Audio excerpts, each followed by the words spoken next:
This is The Doorstep, sponsored by the Carnegie Council for Ethics in International Affairs, featuring Nikolas Gvosdev, Tatiana Serafin, and Cynthia Arnson. This episode was recorded on November 19th, 2020. Welcome to The Doorstep.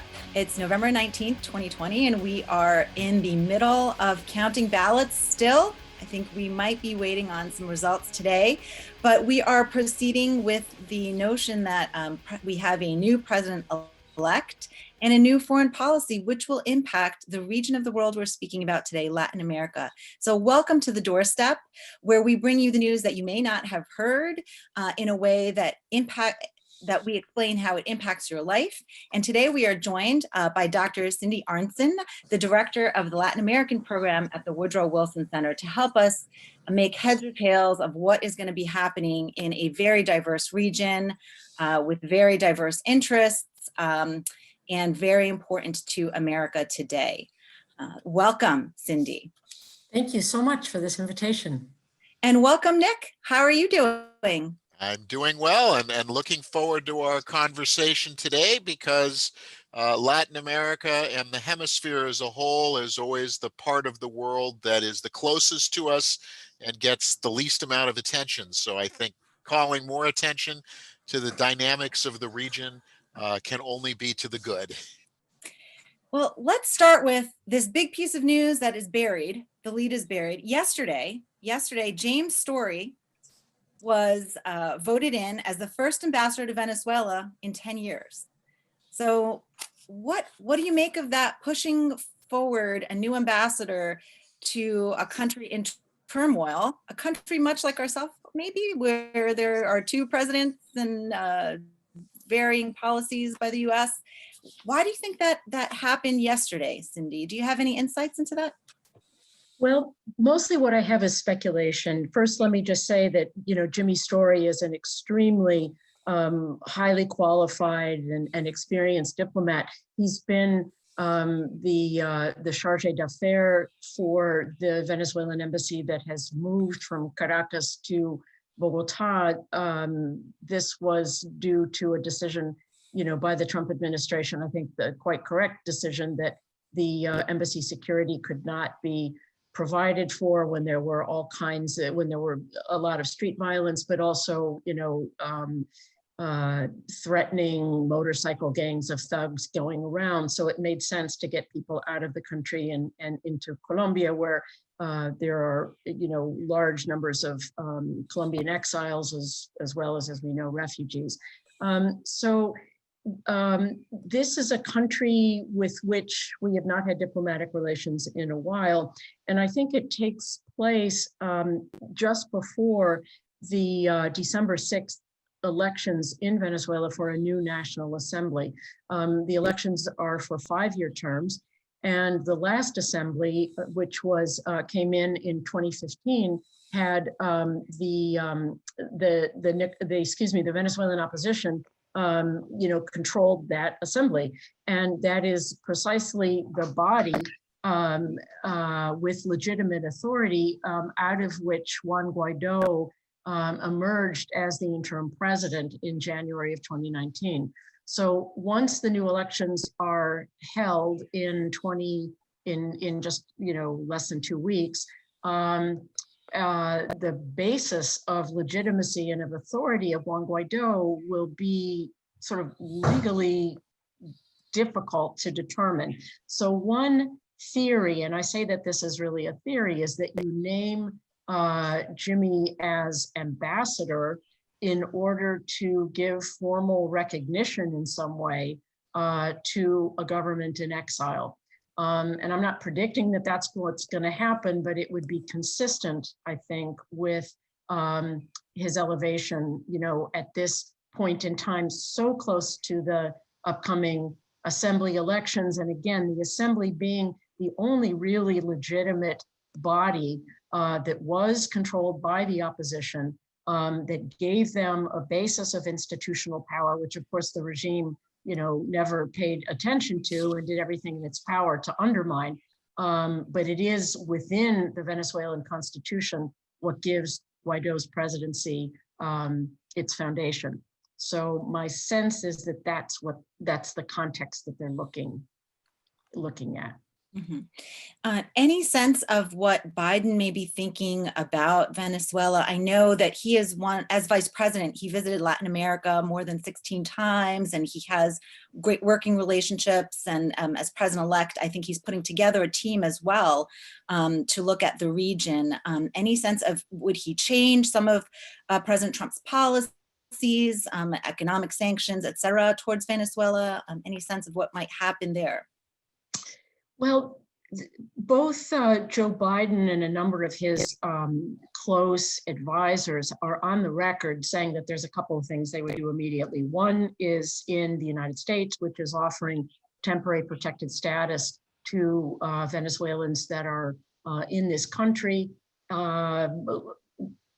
If they are illegal, they would not be deported. If they are undocumented, let's put it that way. If they're undocumented, they would be any deportation orders would be suspended, and there have not been that many deportations, but there have been some, which is quite sort of astounding. An astounding inconsistency between the hardline immigration policies of this administration, coupled with its portrayal, quite accurate, of the current government, and its criticism of what's going on, inside Venezuela. So that's one thing domestically. Biden and the people around him have also indicated that they'll take a look at the sanctions policy, which they think has been wielded as much too blunt an instrument. And it has had humanitarian consequences. And there's a humanitarian exception to the sanctions, and I'll freely admit that. But in practice, it's been very hard for humanitarian organizations to function. And again, there's a million caveats that are necessary. First of all, the economic collapse of the country is not due to U.S. sanctions. It's due to mismanagement, to corruption, to the lack of investment, over many years. The sanctions have exacerbated, those conditions. The other reality is that one of the major obstacles to getting humanitarian assistance into Venezuela is the government itself. It does not want to allow an independent civil society. It wants to control, as a form of control of the population, who gets what when. And so, there are a lot of difficulties in increasing the very needed humanitarian aid to Venezuela. But I think that Biden and company have been critical of this so-called maximum pressure campaign that has really left Nicolas Maduro more entrenched now than he was, a couple of years ago when Juan Guaido emerged. It's so interesting because I don't believe that we cover that humanitarian aspect of Venezuela as much in the press as I was looking at some conservative sites. And here's a headline: the disputed election of 2020 can make America into Venezuela. I think, viewing, and I know that the Trump campaign had a lot of ads, especially in Florida, where you have an influx of Venezuelan immigrants, about the fact that America is going to be, and Biden is going to make America socialist. And when I saw this headline, "Make America into Venezuela," it really is this idea that is very extreme and moving people to view Venezuela in a way that maybe is not necessarily how we should cover the country. What are you hearing in the community, in the Venezuelan community? And this also worked because the ads were in Spanish. The Trump campaign did the ads in Spanish in Florida. Mm-hmm. It also targeted Cuban Americans with this idea that Biden was a socialist. Do you think that this will persist, or was this kind of a one-off because of the campaign, or how are these ideas persisting in these communities? Well, I think the ideas will persist because they build on this foundation of real hatred almost, of the regimes from which people have come, whether it's from Cuba or from Nicaragua or Venezuela, to a lesser extent, to a much lesser extent, Colombia. But it was a very effective kind of messaging, as distorted and false as it was, it played on this nerve, and it was quite a deliberate effort to play on that nerve, to take the term socialist as it was applied, self-described by Bernie Sanders and others who described themselves as democratic socialists. So the sense was that Biden might portray himself as a moderate, but he was going to be captive to these radical elements in the Democratic Party that were in fact, interested in a socialist agenda, Medicare for all, defunding the police. I mean, all these kinds of views that are out there, in the left wing of the Democratic Party. And, it just had an incredible resonance, and it was repeated. And it was an accusation against Joe Biden, who is about as centrist as they come, unfairly and inaccurately, but to great effect. And you can see one of the takeaways of the election was the way that not just President Trump, but the Republican Party in general made significant inroads into Miami-Dade County, which is traditionally a Democratic Party bastion in otherwise very red areas of the state of Florida. And they did that through the Latino vote. They knocked off, several Democratic members of Congress. It was a very useful campaign tool, one that I think was very unfortunate and inaccurate, but obviously had its resonance. Might it inhibit foreign policy that Biden might want to put forward, this kind of view of him as a socialist? Well, I think there is, there is also a sense among, Biden advisors and close associates that most of Trump administration policy towards Cuba and towards Venezuela has been designed with the, with the electoral constituencies in Florida in mind. In other words, they're not necessarily policies that make a lot of sense for U.S. relations with that particular country, but obviously, are pitched to a conservative, a deeply conservative, constituency, in Miami and in around Orlando and other places. It certainly will create a lot of backlash, if there is an attempt once again to reach out and have dialogue, for example.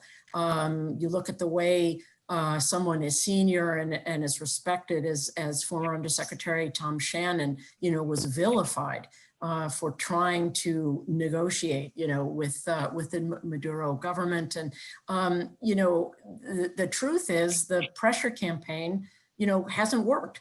So what else do you look for if your goal, which everyone shares, which is to bring about a democratic transition, in Venezuela? How do you get from A to B to C, all the way to Z? If the policy is simply, strangle them until they cry uncle, well, that's been the policy for the last couple of years. And arguably, Maduro is more entrenched. The military is more behind him. The sanctions have served to consolidate, a lot of people behind and around Maduro. Cubans and others have given the kind of military and intelligence support that has allowed the regime to keep control of the armed forces. The sanctions have increased the reliance on all of these other forms of illegal economy, whether it's drug trafficking or gasoline smuggling or illegal gold trade. And it's also, tightened the relationship with U.S. adversaries, from Russia to Turkey, and now most recently, Iran, which has come back in a big way to provide needed gasoline and fuel for a country that doesn't have it. I think that's so important that you mentioned that these all of these countries are globally tied. Like, we tend to look at regions as this isolated islands, and they're not. And so at this point, I want to talk about China's role in Latin America, because I think if you look at China over the last 10 years, I think the figure now from 2019 was that the trade with Latin America as a whole is over $300 billion. And I don't think people recognize the role that China has filled in this perhaps vacuum, where over the last 4 years, the US has stepped back a little bit from engaging with Latin America, and China has filled the void. Would you agree with that statement, Cindy and Nick? Well, let's see. I would agree with it, but with caveats, because the main increase in the trading relationship between China and Latin America took place in the 2000s, in the so-called golden decade, from about 2001, 2002, up through the financial crisis. When China's economy was growing between 9 and 11%, and it had this just enormous demand, for primary materials to fund its industrial machine, when there were rising standards of living and there was a demand for greater food products, for a growing middle class in China.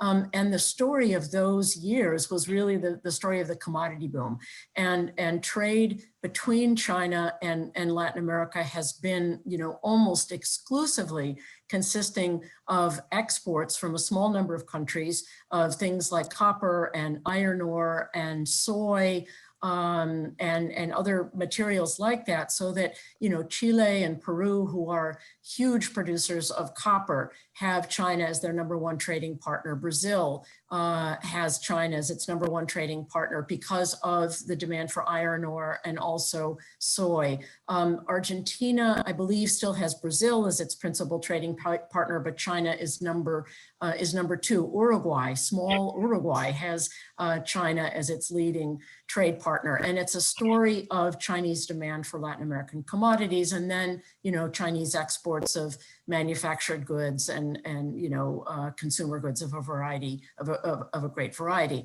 So the trade relationship and the figure that you mentioned, grew from a small amount, and it, has grown 10, 15-fold.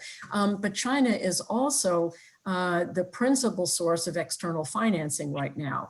And the Trump administration has made a great deal of, pointing out to Latin American countries that what they're getting into is a kind of new debt trap, with China. But Latin American countries are infrastructure deficient, and they are quite happy to have Chinese loans and Chinese investments in the transportation sector and building of roads, trains, connectivity of all different kinds. And, Chinese lending is greater than, the sum of the total lending done by the World Bank and the Inter-American Development Bank. And that's been the story for a long time. It's gone down for a little, so, the United States doesn't need copper, from Peru.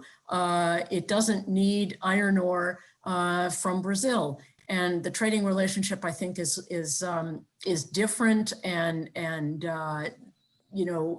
is much more kind of multifaceted. So it shouldn't be surprising, that China has become, such a dominant trade partner. But there is strategic competition in the region, and Latin American countries are really very wary of getting caught, in a situation where the United States is saying, us or them, because in fact they need both, and they want U.S. investment, they want the investment of private companies, they want U.S. technology, and it should not be seen in an either or. And just a final note on this is that the most recent area of competition has been around providing assistance for governments and societies to deal with COVID-19.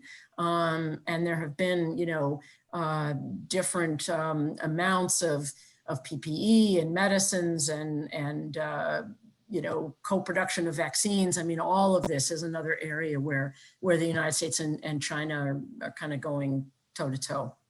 Yeah, and China making huge inroads in Latin America in that vaccine, in trying to support vaccine distribution when there is one, what I'm reading. So it'll be interesting to see how it plays out under a Biden administration, but it's certainly something I think we need to look forward for over the next couple of months. But you mentioned Chile and Peru, and I want to come to them because they're both countries, Chile last year and Peru, just last week, installed its third president. Lots of protests, lots of activity driven by younger generations, I think. Is there this younger demographic in changing what and the shape and the future of Latin America? What do you see? Well, you've put your finger on a really important point. It's that young people, both in Chile beginning at the end of 2019, going into this year, but now Peru, around, this removal, coup, however you want to characterize it, but a removal by a very corrupt legislature of a president who had a great deal of popularity and had been seen as campaigning against corruption. And now there's somebody who has just been sworn in the last couple of days, who looks like, he is the right person for the time, widely respected, excellent democratic credentials, whatever. But the, young people have higher rates of unemployment. They have, in the case of Chile, high levels of student debt. The traditional political parties have not been terribly effective in reaching out to young people and bringing them into, into party structures to provide that form of representation. And, the student movement in Chile, even before, the protests of 2019 had been out in the streets for a long time under governments of the left or the center left and the center right, with these enormous amounts of debt, the discrepancy between those who could afford private education and those who were in the public education system. I mean, those were important issues. And that, kind of just spilled over at the end of last year, at a time, when the region overall was experiencing low growth. The benefits of the Chilean miracle had not been distributed. A great deal of opposition to the high levels of inequality. That Chile, it's not the worst in the region, but Latin America is either number one or number two in terms of income inequality in the world. And, people were just saying, no more. So there is a very interesting process underway. There was a referendum in Chile a couple of weeks ago on writing a new constitution and also on sort of who should write the new constitution. There were two aspects of that vote, and next April, Chileans will once again go to the polls to elect the members of that constituent assembly to write a new constitution, one that undoubtedly will have a greater focus on sort of social and economic rights. And I think what's really been different in the Peruvian case is how young people have really come out in the streets. Maybe it's a demonstration effect, from other, other countries, from its neighbor, Chile. But you see the same thing, in Colombia. And I think it's, it's true all over the world that young people are demanding change. They were the core of protesters in the Black Lives Matter, movement in the United States. Going back to the 60s in this country, I mean, young people are the ones that tend to want to be out there and demand social change. Yeah, and I do think that, looking at protests, maybe protests don't necessarily equal votes, but they do get people to pay attention, as we've seen in Peru, where you had this upheaval at the top. I'm wondering if we can move to Brazil, because I think that's, a big economy, and Bolsonaro has been BFFs with President Trump, and what might happen with President-elect Biden, especially as President-elect Biden has made climate such an important, and the environment such an important part of his agenda.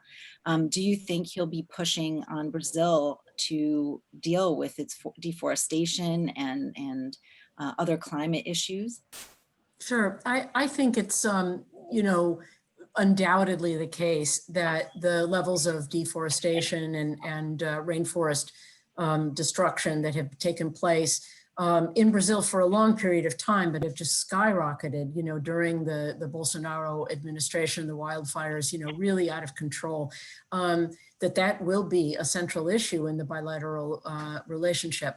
How effective, U.S. diplomacy will be in changing or curbing the policies of the Bolsonaro government, remains to be seen. But, Joe Biden has made climate change a central issue of his campaign, a real pillar of the kind of programmatic things that he wants to move forward on. And I think he quite rightly sees that we're sort of at a crossroads. We don't have a lot of time to start reversing some of the temperature changes, which, just in another area of the region are just devastating Central America right now with, not only the number of hurricanes this season, but also the destructive force of these category 5, hurricanes that are hitting the same areas over and over again, in a period of a couple weeks. So,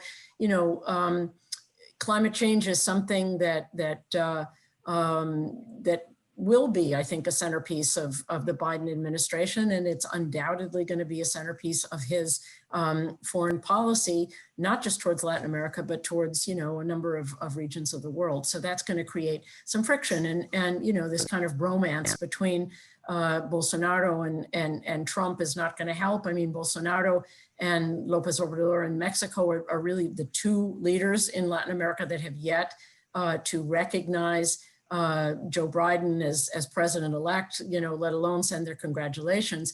But I also think that, Joe Biden is temperamentally, not the kind of person who is going to, keep that from attempting to move ahead on areas where, countries should be cooperating. Speaking of cooperating too, there was an issue with Mexico pushing back on the arrest of an ex-official here in the U.S. and them saying that they were going to expel some agents, and the U.S. kind of giving up that suit. So I'm wondering where do we stand with our relationship with Mexico going forward? I did see some ads in Spanish during the election where President Trump was saying that he was going to help the Dreamers and help them get citizenship. I think to get the Latino vote, maybe to get the Mexican vote, but that's directly opposite to some of his policies.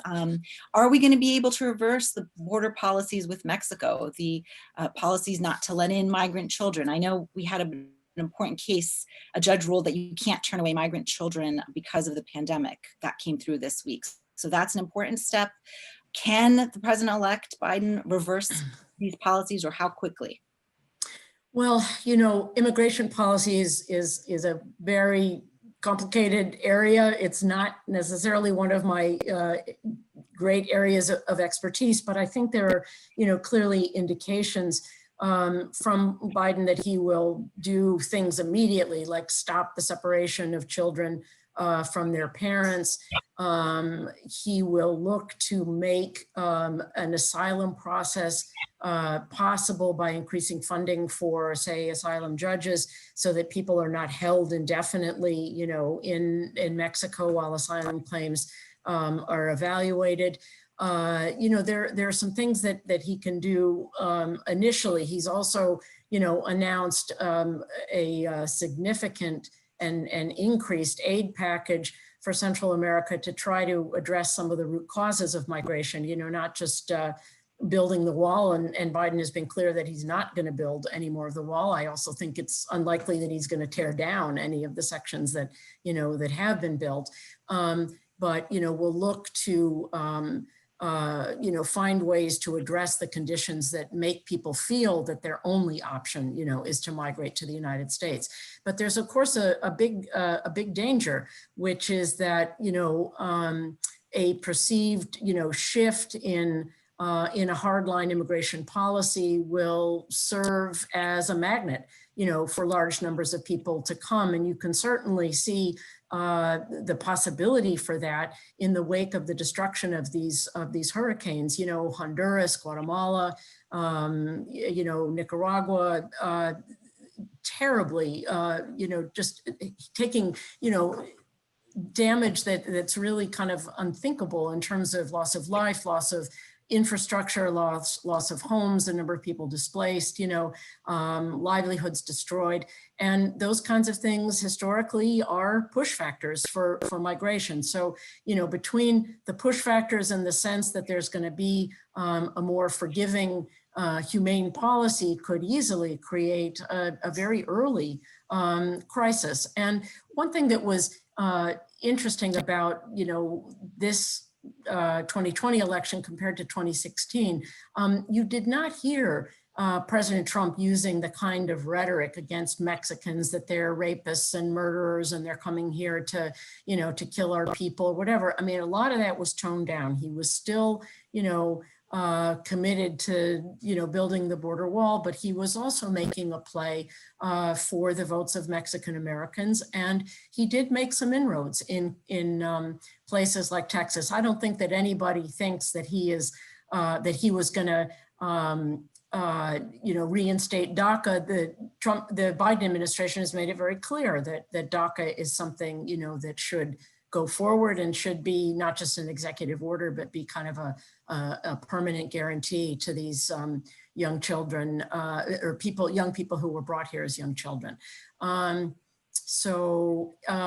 in terms of the US-Mexico relationship, it's going to be complicated and it goes beyond Mexico. And I see the US release of this person against which it seems there was some pretty strong evidence of his role in facilitating, drug trafficking between Mexico and the United States.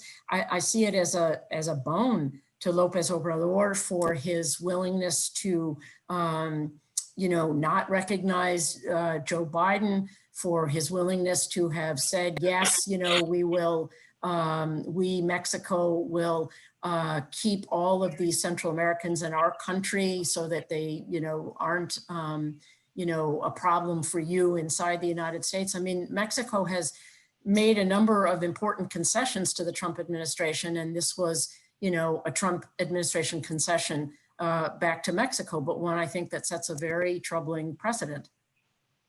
We will see how this plays out in the weeks to come, but certainly the Hispanic vote in America has grown and will continue to grow over that. It's up to 13% as of the last, all the 2020 figures aren't in yet. That was 2018 of the population of eligible voters are Hispanic. And I think that is going to change the way that we look at Latin America and we look at these countries that we talked about today. Thank you so much for your time, Cindy. I really appreciate it. Thank you, Nick. Do you have any ending thoughts for us? Well, one that maybe just to tie all this together and just asking you to perhaps put on your prediction hat. Just listening to all of this, all of the comments, all of the questions, and kind of seeing how the tapestry flows together. You noted that Tatiana had asked you, Cindy, and noted that Joe Biden essentially, had an extensive trip, a series of trips as vice president to Latin America. And he generally, as I saw it, he generally traveled to the region right after there were major Chinese visits.